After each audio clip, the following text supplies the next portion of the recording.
So good morning and welcome, whoever you are, whatever faith you may have or none. We are here to celebrate this hour together. I am surrounded by little friends I can see here. There's a lovely spider that I put down and comes back onto the microphone, so I will leave it there. Brilliant. And we are now on the last weekend of autumn.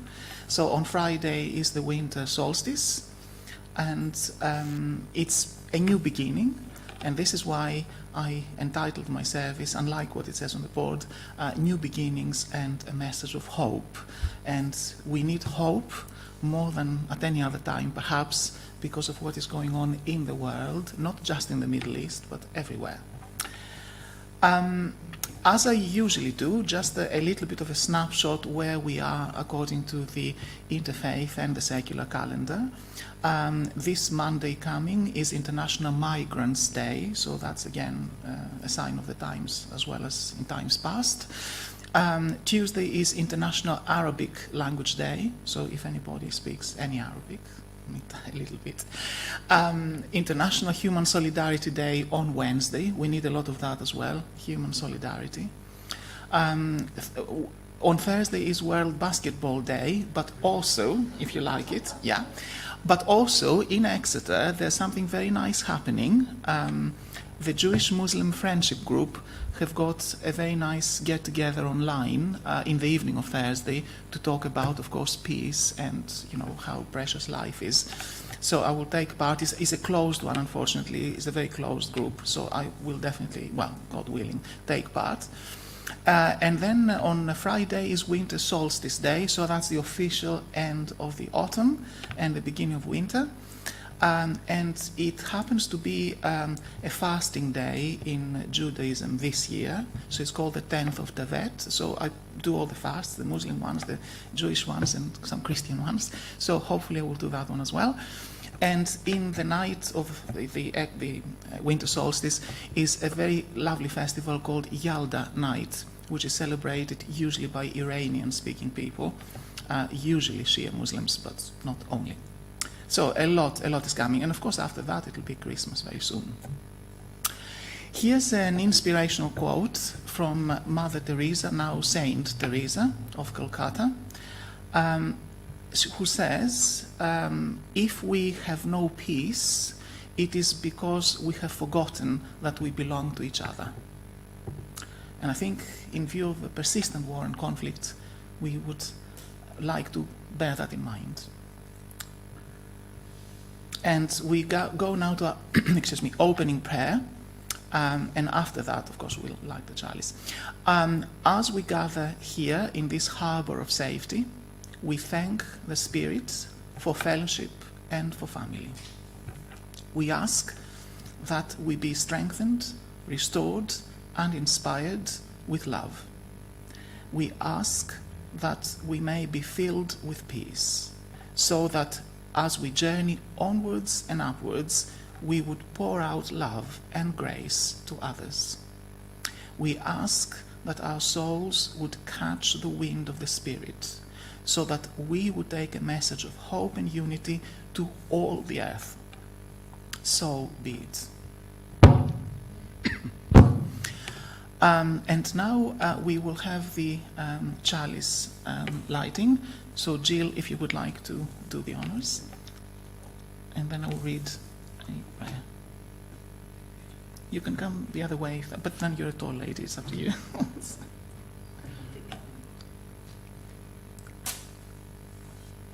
Brilliant. Slightly lower.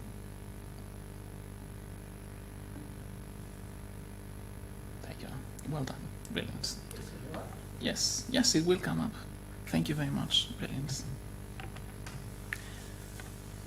Let this light remind us of the sacred flame of life that blazes within, constant yet ever-changing, burning yet never consumed.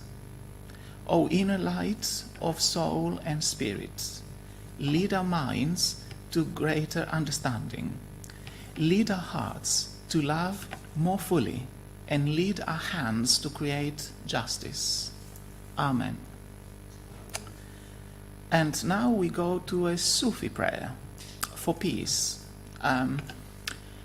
Send thy peace, O Lord, which is perfect and everlasting, that our souls may radiate peace. Send thy peace, O Lord, that we may think, act, and speak harmoniously. Send thy peace, O Lord, that we may be contented and thankful for thy bountiful gifts. Send thy peace, O Lord, that amidst our worldly strife we may enjoy thy bliss. Send thy peace, O Lord, that we may endure all, tolerate all, in the thoughts of thy grace and mercy. Send thy peace, O Lord, that our lives may become a divine vision, and in thy lights all darkness may vanish. Send thy peace, O Lord, our Father and Mother,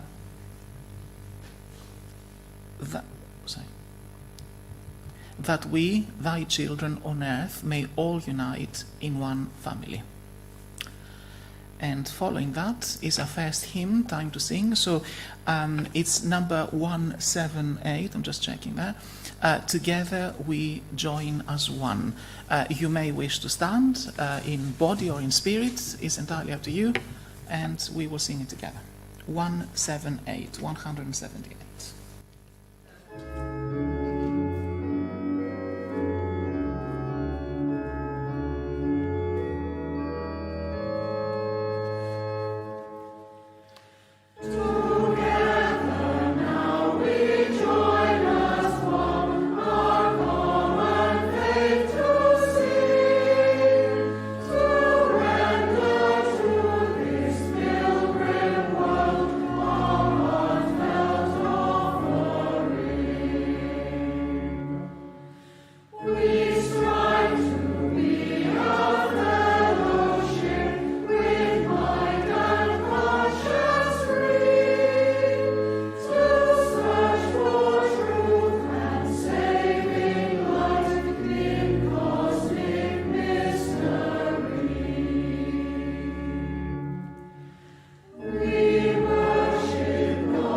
So, a passage for meditation now, and this is from Lao Tzu, from the ancient Chinese religions, called Finding Unity, which is another thing that we need.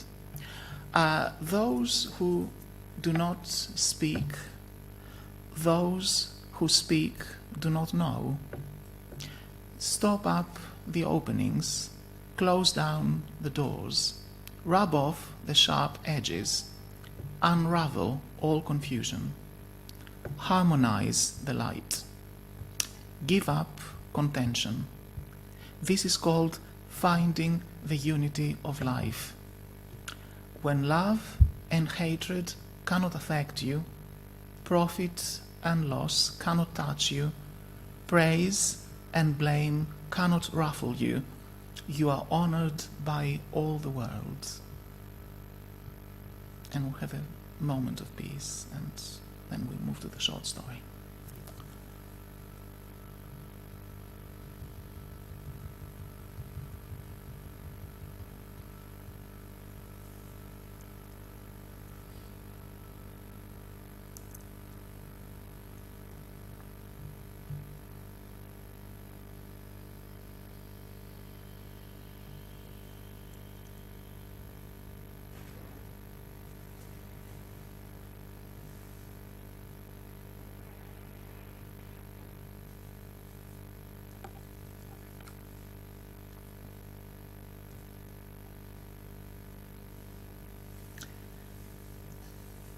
The short story is from the Buddhist tradition, and it is called The Magic of Patience. The Bodhisattva came back as a buffalo in one of his rebirths and lived with a mischievous monkey in the forest. The monkey used to trouble the buffalo every day by either pulling the buffalo's tail, throwing nuts on the buffalo's head, or jumping from the treetop onto the buffalo's back. Though disturbed by the monkey's pranks, the buffalo bore everything patiently without complaining. The other animals of the forest saw this and wondered why the buffalo tolerated all the mischief without losing his patience or scolding the monkey. Unable to hold back his curiosity, the elephant one day asked the buffalo why he never punished the truant monkey. At this, the buffalo smiled and said that he was thankful to the monkey for teaching him how to be patient. The monkey, who was sitting on the tree, heard this and was ashamed of himself. He came down at once to seek the buffalo's forgiveness, and thereafter they became good friends. And we come now to a reading by Cliff Reed, from a very, very inspirational book, and it's on page 45, and it's called What Do Unitarians Think of Other Faiths? And as we're talking about peace and coexistence, peaceful coexistence in the world, it is nice to know what Unitarianism says about other faiths. And this is going to be read by Sheila. Thank you, Sheila.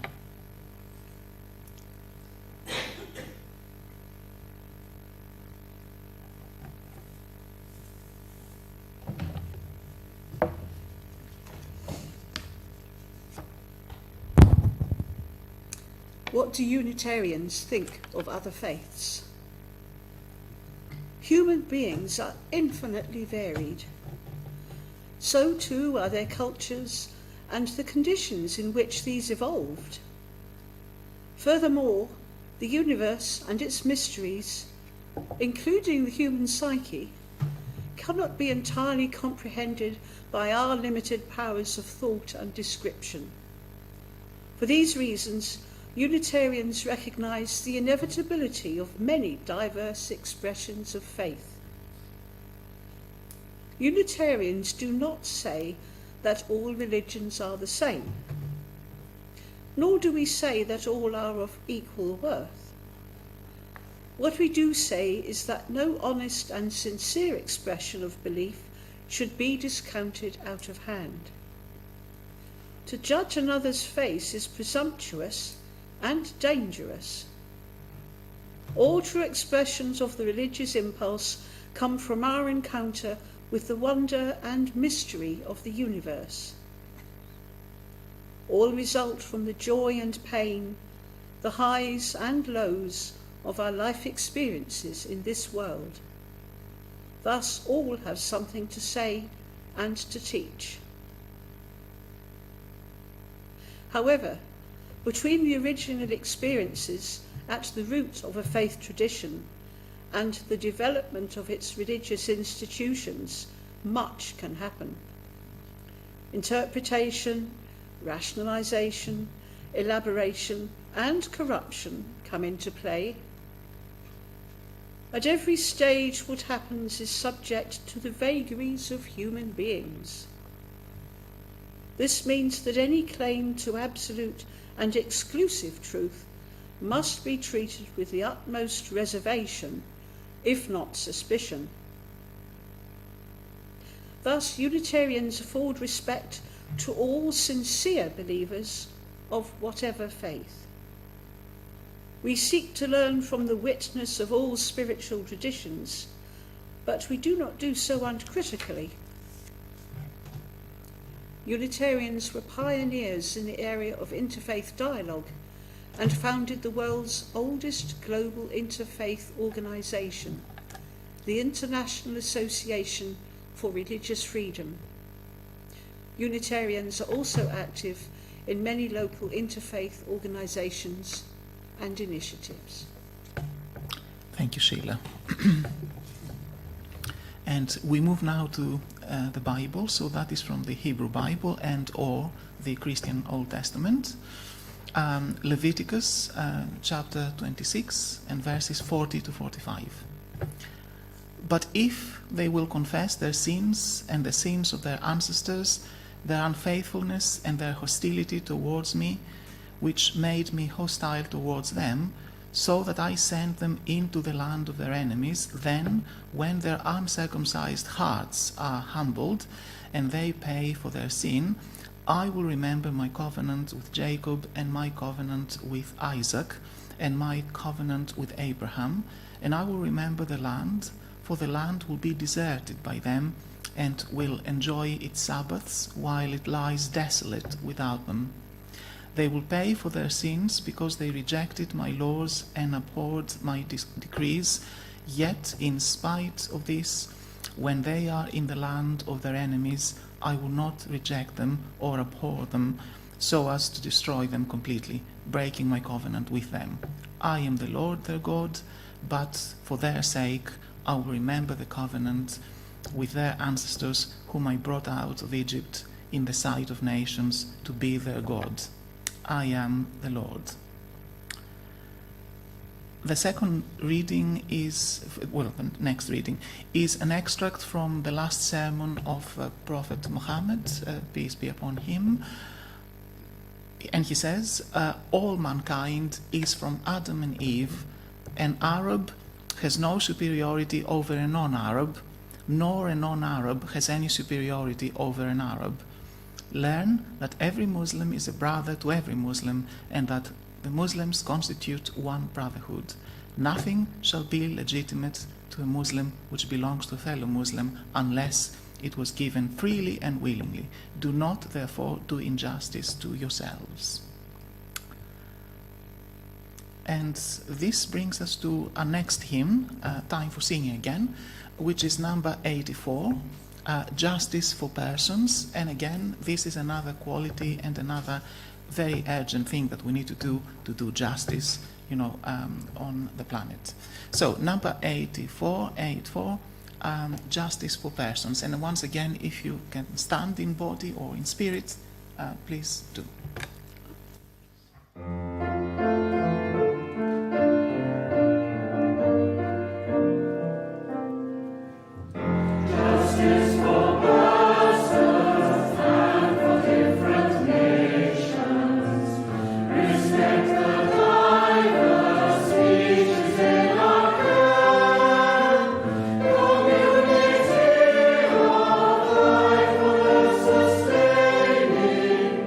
One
very beautifully sung. You may be seated.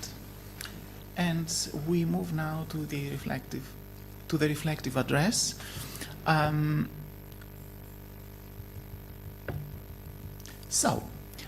One could easily argue that prospects for peace and prosperity in the Middle East have never looked dimmer. Indeed, the last few months, if not years, have been extremely tough for the region, to say the least. From the simmering civil wars in Kurdistan, Syria, Yemen, to the brutality of the Taliban in Afghanistan, not to mention the ongoing Israeli-Palestinian conflict, there just does not seem to be any end to the bloodshed and misery. It is no wonder, then, that people both inside and outside the Middle East are pessimistic about the region's future. Indeed, as Mother Teresa said, if we have no peace, it is because we have forgotten that we belong to each other. Maybe it is high time we discovered or rediscovered that. Perhaps the situation in the Middle East will worsen even further. It is very likely that the region will see a lot more blood spilled and a lot more ammunition spent, but eventually a new Middle East will be born. A Middle East in which people prosper and live in peace and tranquility with each other. But how can we believe this? Well, there was a time when many, if not most, people in Europe never believed that the horrendous conflicts that had raged throughout the continent would come to an end. If one has at least some general knowledge of European history, they will know that conflicts between the various peoples of the continent have lasted far longer than, say, the Israeli-Palestinian conflict. The peoples of Great Britain and France, for instance, fought each other for a millennium. In fact, the two countries only achieved a genuine peace in the early years of the 20th century. France and Germany, too, were once the bitterest of enemies, but fast forward to the late 20th century and the two countries forged an alliance that has been a key impetus for the creation and expansion of the European Union. A union that was prophesied by Winston Churchill just after World War II. And I think it was the 19th of September of 46, if I remember well. Anyway, so, indeed it is remarkable that immediately after the worst conflict in European and world history, the British Prime Minister predicted that there would be what, of course, was called then the United States of Europe. Yet, less than half a century later, the European Union was formed out of nation-states that just a few decades earlier were at each other's throats. So you must never forget that. The Union now spans most of the continent's nation-states, excluding Britain, of course, including, though, some of that just one generation ago were part of the Soviet-led Warsaw Pact, meant to wage war against the nation-states of Western Europe. Now, of course, modern Europe has not been entirely free of violent conflict. In the last decade of the 20th century, we saw the outbreak of wars in the Balkans. Particularly brutal was the war in Bosnia and Herzegovina, that saw atrocities reminiscent of those committed by the Nazis in World War II.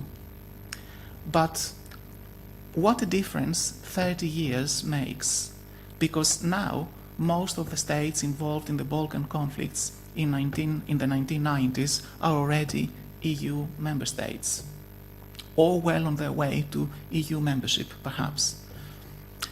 The point here is that if in just a few decades the countries of Europe were able to go from bitter enemies to strong allies in a politically and economically integrated Europe, so too, at least in theory, can countries elsewhere, and particularly the countries and the peoples of the Middle East, to go from being hated adversaries to becoming solid partners in a new, peaceful and hopefully prosperous region.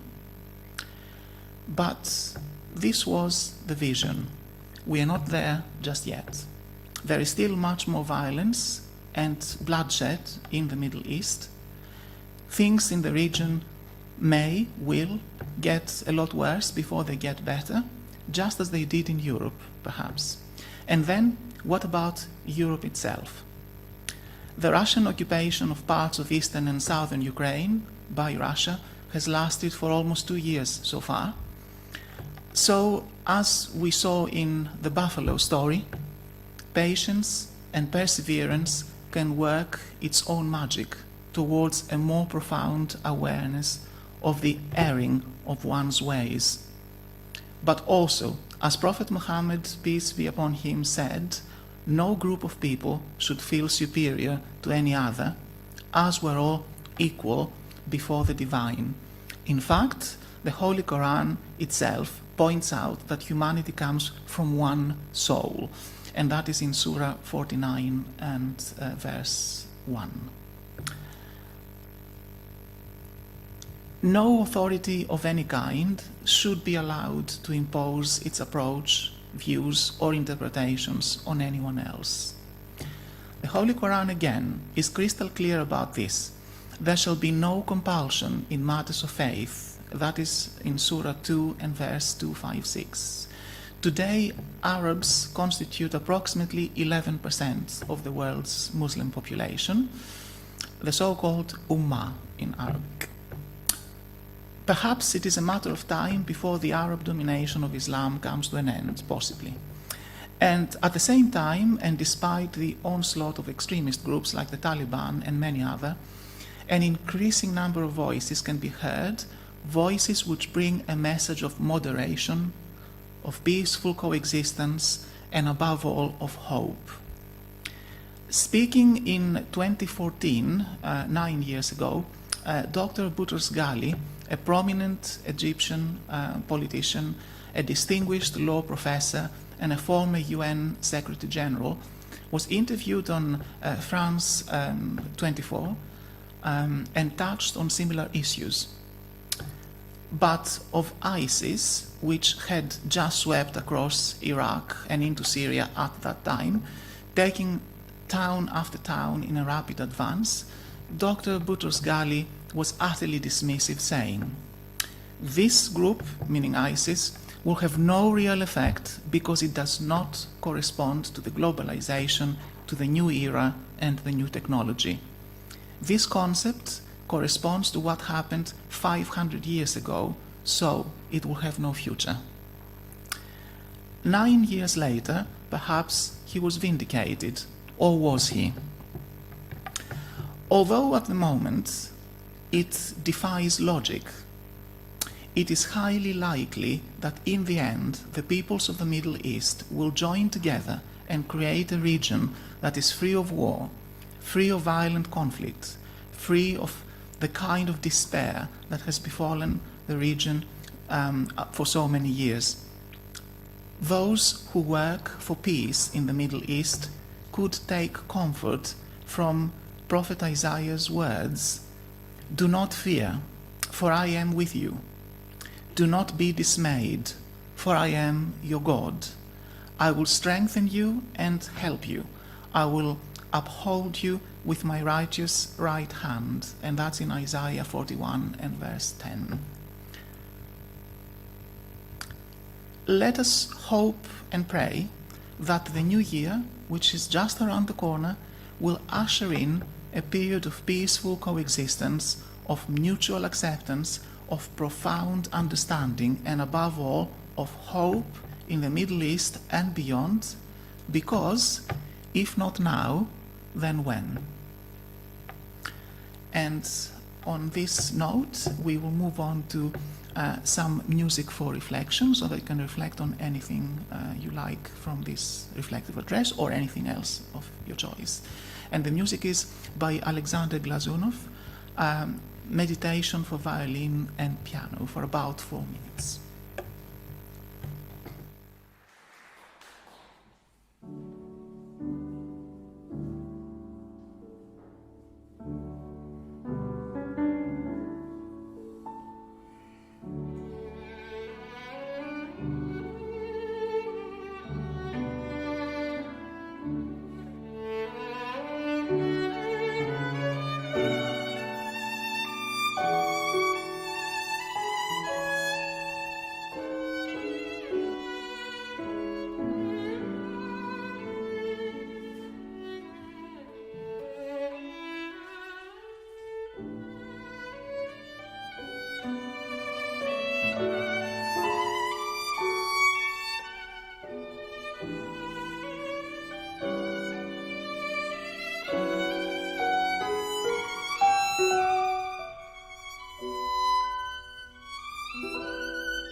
And now we have a few moments of quiet reflection without the music.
And very gently we loosen our concentration and return to this space. And we move on to some poetry. Hope is the Thing with Feathers by Emily Dickinson. Hope is the thing with feathers that perches in the soul and sings the tune without the words and never stops at all, and sweetest in the gale is heard, and sore must be the storm that could abash the little bird that kept so many warm. I've heard it in the chillest land and on the strangest sea, yet never in extremity if asked a crumb of me. And now we move on to a prayer. Prayer for faith and hope to begin. Dear God, where does my hope begin? When days of dark and lost, could hope rise up with the dawn as color fills my heart? Do birds that sing sweet songs somehow know the truth? Is their chorus melody leading us to you? Where does hope come from when I cannot face the day? Could hope feel each new morning pushing out the grey? Do the family and friends I have fill up my heart with joy? Where does my hope come from when I wait on you? Yes, hope flies in with wings of truth and changes life anew. And now we have a last hymn, which is number 201. What shall we say to them? And once again, we can stand as we're able, and we can sing 201, What Shall We Say to Them?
Seated. Thank you for the brilliant singing. And we proceed with the final benediction. And after that, there will be closing music, which is about 4 minutes, is an Israeli song this time, with some religious connotations. And after that, of course, it will be announcements. So, final benediction. We extinguish the chalice here, that it might glow gently in our hearts. May it light our path as we leave this place. May it guide our way until we're together again.